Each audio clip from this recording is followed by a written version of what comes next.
कभी आपने सोचा है कि आने वाला कलयुग कैसा होगा? नमस्कार, आपका स्वागत है हमारे इस चैनल पे, जिसका नाम है जीवन की बात।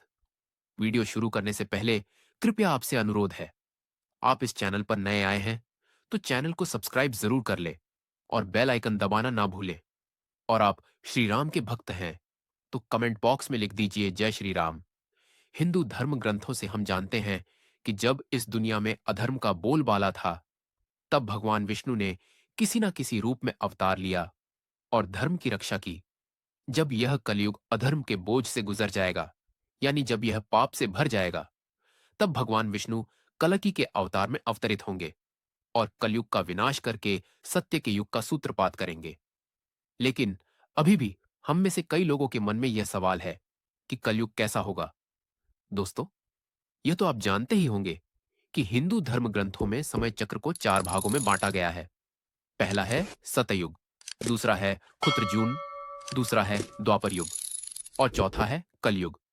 अभी हम जिस युग में जी रहे हैं, उसे कलयुग कहा जाता है। कलयुग का अर्थ है एक ऐसा युग जिसमें सभी मानव जाति का मन कुछ चीजों से संतुष्ट नहीं है। हर कोई किसी न किसी वजह से मानसिक रूप से परेशान है और धर्म केवल एक चौथाई रह गया है। अब चारों ओर लोगों का प्रतिशोध अभिमान है। वहीं देखा जाए तो पुराणों में कलयुग के लोगों को श्राप के समान माना गया है।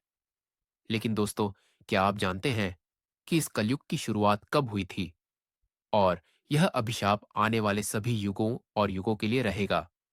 और मैं उस युग के लोगों के बारे में सब कुछ जानूं। आज मैं इस वीडियो के माध्यम से ज्ञान कथा पुराण चैनल में आप सभी का स्वागत करते हुए शुरुआत कर रहा हूं। आज का वीडियो, दोस्तों, धार्मिक ग्रंथों के अनुसार यह युग परिवर्तन का 22वां चक्र चल रहा है।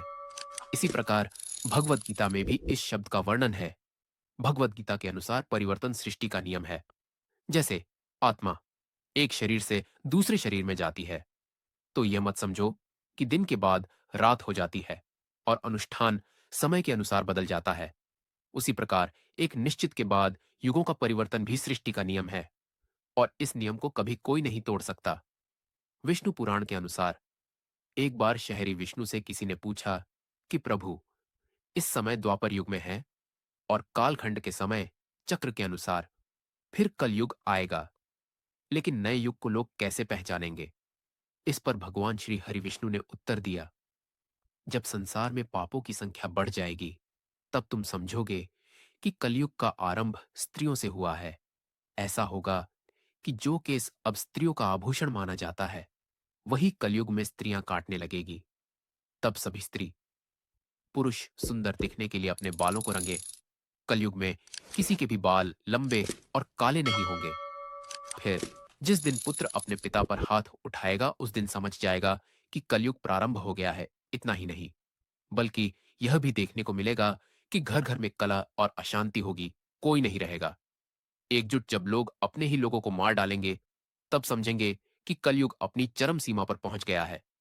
तब त्रिदेव यानी ब्रह्मा, विष्णु और महेश्वर एकजुट होकर इस पापी कलयुग का नाश करेंगे। तब फिर से एक नए युग का आरंभ होगा, जहां सब सत्य होगा। हिंदू धर्म ग्रंथों के अनुसार कलयुग की अवधि 4 सपाई 22,000 वर्ष है। अभी कलयुग का पहला चरण ही चल रहा है। कलयुग 5,121 वर्ष और 457,880 वर्ष का है। अभी और भी बहुत कुछ आना बाकी है। लेकिन इस कलयुग का अंत कैसे होगा, इसका विस्तृत विवरण हमें ब्रह्म पुराण में मिलता है। बंग पुराण के अनुसार कलयुग के अंत में मनुष्य की आयु 12 वर्ष होगी। इस दौरान लोगों में चिंता बढ़ेगी। जैसे जैसे कलयुग में जीवन बढ़ता जाएगा, नदियां सूखने लगेंगी। बेईमानी और अनुचित तरीकों से धन कमाने वाले लोगों की संख्या में वृद्धि होगी। लोग संपत्ति के लिए किसी की भी हत्या करने से नहीं हिचकिचाना बंद कर देंगे। मानवता नष्ट हो जाएगी। महिलाओं की बिल्कुल भी सुरक्षा नहीं की जाएगी। उनके अपने ही घरों में उनका शोषण किया जाएगा। भाई बहन जैसे रिश्ते नष्ट हो जाएंगे। एक भाई दूसरे भाई के प्रति सच्चा हो जाएगा। शादी जैसा पवित्र रिश्ता अपवित्र हो जाएगा, क्योंकि वैवाहिक जीवन सुखी नहीं रहेगा। पति पत्नी एक दूसरे को धोखा देंगे, समाज में हिंसा बढ़ेगी और जो ताकतवर होंगे वही हिंसा करते रहेंगे।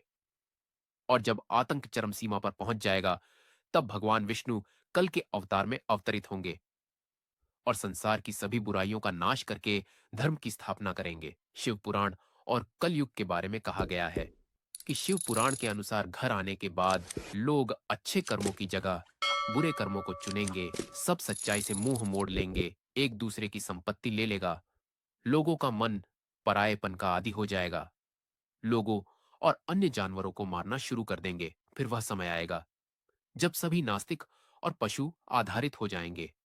बच्चे का माता पिता से रिश्ता नहीं रहेगा। कलयुग में लोग अपने नौकरों को धोखा देंगे, अन्य महिलाएं अपने पति का अपमान करेंगी, ससुर सास का सम्मान नहीं करेंगी।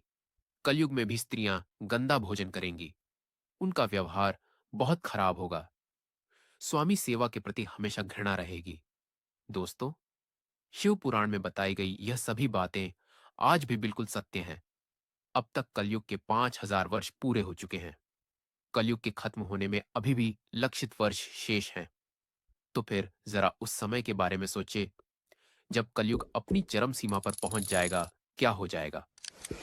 भगवान श्री कृष्ण ने यह भी बताया कि कलयुग का विनाश कैसे होगा, जिसका वर्णन महाभारत में मिलता है।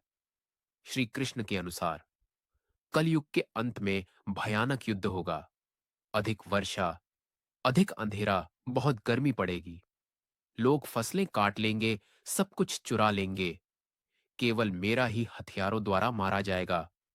लोग कमजोर होंगे और विभिन्न रोगों से पीड़ित होंगे।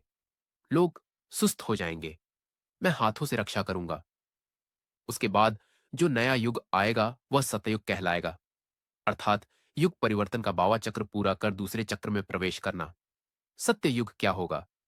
सत्य युग का जीवन 17,78,000 वर्ष होगा। सत्य युग में मनुष्य का शासन 4,000 वर्ष से 10,000 वर्ष तक होगा। दुनिया में फिर से धर्म का नाम गूंजेगा। खुशियों की जगह लोग खुश होंगे। चारों ओर खुशियां ही खुशियां होंगी। इंसानियत फिर से लौटेगी। पूर्ण ज्ञान प्राप्त हो जाएगा। पूजो पथाइल।